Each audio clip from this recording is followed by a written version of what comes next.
We got breaking news here, gang. Trump just absolutely demolished CBS News and won the biggest media settlement in history. We're talking over $30 million, and that's not even the most shocking part. The fake news media thought they could rig the election by making Kamala Harris actually look coherent, but Trump just proved that nobody gets away with lying to the American people on his watch. And wait until you hear what CBS has to do now. The network that tried to steal the election for Kamala is now going to be writing checks for Make America Great Again. And stick with me to the very end of this video because the legacy media meltdown over this is sweeter than you could ever imagine. Hey gang, it's me, Dr. Steve, your Patriot Professor, and I'm still not tired of winning. And if you're not either, make sure to smack that bell and subscribe button. We've got so much to celebrate each and every day, especially when the legacy media finally has to pay the price for their lies. So what just happened is one of the most devastating blows to the fake news media we have ever witnessed. This isn't just about money. This is about justice. This is about accountability. This is about sending a message to every corrupt media outlet in America. Your days of pulling the wool over the American people's eyes are over. Now, for those of you who don't remember, there was once this person named Kamala. Now, I know you may have forgotten about her because she frankly disappeared from the face of the earth, but she actually once ran for president, if you can believe it. She was never elected. She was just appointed. She was selected to be the Democrat presidential nominee. She was dictated by those who claim to be the true representatives of democracy. Regardless, she had an absolute train wreck of an interview on CBS's 60 Minutes. It was so bad that that they got caught red-handed manipulating the interview. Bottom line. They literally edited out her word salad responses and replaced them with cleaner answers to try to help her win the election. But it seems that Prime Minister Netanyahu is not listening. Well, Bill, the work that we have done has resulted in a number of movements in that region by Israel that were very much prompted by or a result of many things, including our advocacy for what needs to happen in the region. But it seems that Prime Minister Netanyahu is not listening. We're not going to stop pursuing what is necessary for the United States to be clear about where we stand on the need for this war to end. Now, of course, her original answer was just pure gibberish. But CBS couldn't let the American people see how incompetent their candidate really was. So they completely edited out her rambling response and replaced it with a totally different answer from another part of the interview. It was the very definition of propaganda. That wasn't journalism. That was a hoax. And it was blatant election interference. Just think if it were the complete opposite. Okay, the total opposite. Imagine Trump giving an answer, a very coherent, comprehensive answer to a question, but instead CBS edited out that answer and put in Trump stuttering or hesitating maybe later on or in another part of the interview. Not only would it be a blatant manipulation or fabrication that completely changed what actually happened, which is what the news is purported to be mediating to us reality, what really happened.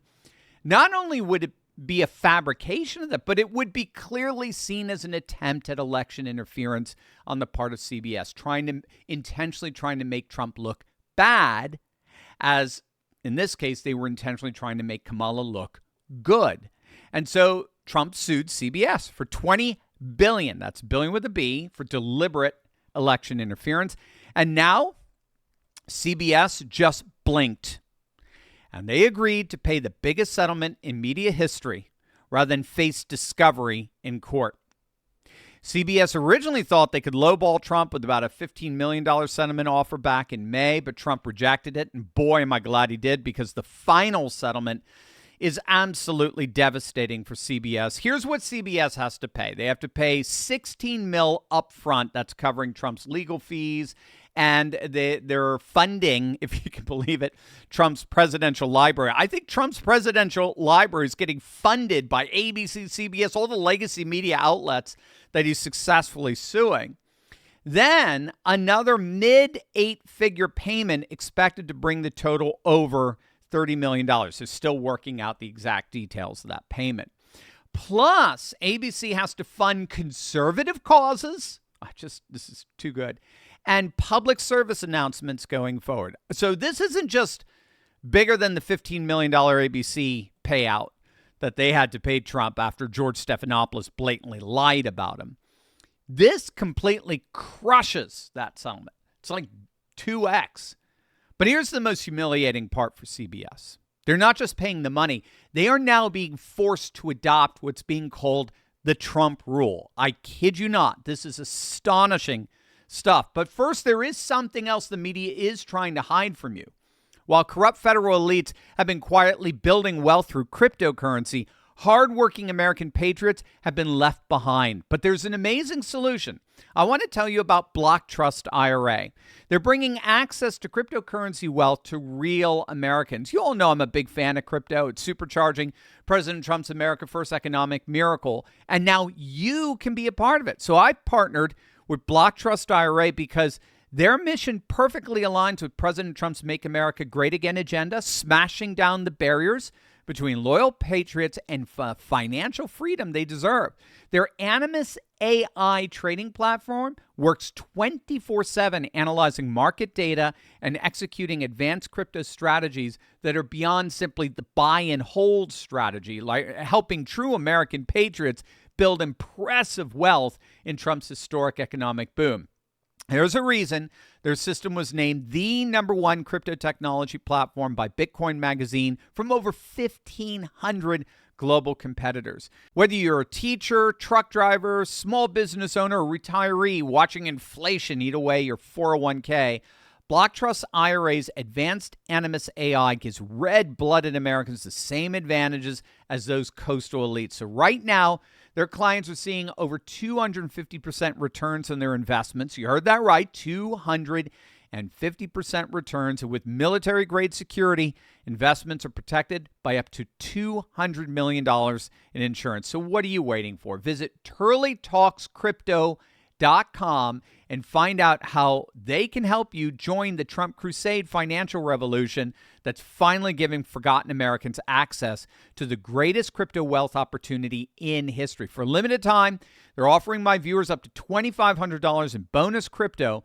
when you open up an account. This is amazing stuff, gang. Do not wait on this. Crypto created 80,000 new millionaires last year. Why not you next? Visit TurleyTalksCrypto.com. That's TurleyTalksCrypto.com, making retirement great again. This is where it gets so absolutely beautiful, gang. As part of the settlement, CBS has agreed to completely change how they operate going forward. So from now on, whenever CBS interviews a presidential candidate, they must, by law, release the full unedited transcript. This is what's now being called the Trump rule. No more creative editing to hide embarrassing moments. No more propping up their preferred candidates, always Democrats. No more election interference. They literally have to follow the Trump rule for the rest of their existence. Every time they interview a politician, they'll have to think about Donald Trump and the lesson he taught them about media accountability. And get this, Trump is using the settlement money to build his presidential library and fund conservative causes. So CBS, the network that tried to steal the election for Kamala Harris, is now going to be funding the preservation of Trump's legacy and the promotion of conservative values. It doesn't get sweeter than that. I mean, you cannot make this stuff up. It's like forcing your enemy to build the monuments of your victory. Now, of course, the liberal media is having a complete meltdown over this settlement, and nobody represents their unhinged reaction better than Maria Shriver, who's calling the settlement, quote, tragic and heartbreaking. So let me get this right, Maria. You think it's heartbreaking that a news network had to admit they lied to the American people? That's heartbreaking. You think it's tragic that there are finally consequences for election interference? I mean, again, imagine if the media claimed that you said when asked what you thought of this settlement by CBS? What if they reported that you said you were all for it? That you thought the settlement was great? You thought the settlement was too small? How'd you like that? I mean, how is what CBS did any different? They literally doctored Kamala's answer to a question. Make no mistake, people like Maria Shriver, they're not upset that CBS committed fraud. They're upset that CBS got caught and had to pay for it. The truth is, what's really heartbreaking and tragic is that we can no longer trust the legacy media to tell us the truth. They become activists instead of journalists. It's literally called advocacy journalism. And they've spent years trying to manipulate elections instead of reporting the news. But the wonderful news is that Trump is holding them accountable, one lawsuit at a time, and it's working. This settlement exposed just how corrupt CBS really is. The Federal Communications Commission had to get involved. They launched a full formal investigation after CBS initially refused to release the unedited footage. Think about it. A news network refused to show the American people what actually happened in that interview with a presidential candidate. They were so desperate to hide Kamala's incompetence that they defied federal regulators. But of course, it all came crashing down as we knew it would. After the scandal broke, CBS News President Wendy McMahon had to resign. And McMahon's resignation comes on the heels of the resignation of the longtime head of 60 Minutes, Bill Owens, who departed after 37 years with CBS, after he realized to his horror that company executives were actually basically siding with Trump. So what we witnessed today isn't just a legal victory, it's a turning point in the war against fake news. For decades, the mainstream media has been able to lie, manipulate, and interfere in our elections without facing any real consequences. But Donald Trump just changed all of that. He stood up to the most powerful media corporation in America, and he won. He forced them to pay the biggest settlement in media history. He made them adopt rules that will prevent future election interference, and he's using their own money to fund the very conservative causes they so despise. The message is crystal clear. The days of the fake news media running roughshod over the truth are over. Trump isn't just making America great again. He's making the media honest again, one lawsuit at a time. We're in it, gang. A historic shift is unfolding all around us. The fall of globalism, the rise of a new conservative age, and I explain exactly what's happening and why in my most important book yet, America Awakened. This book gives you the full picture, how we got here, what it means, and what you need to know to be on the right side of history. Do not wait. Go to americaawaken.us and pre-order your copy today. The next chapter has already begun.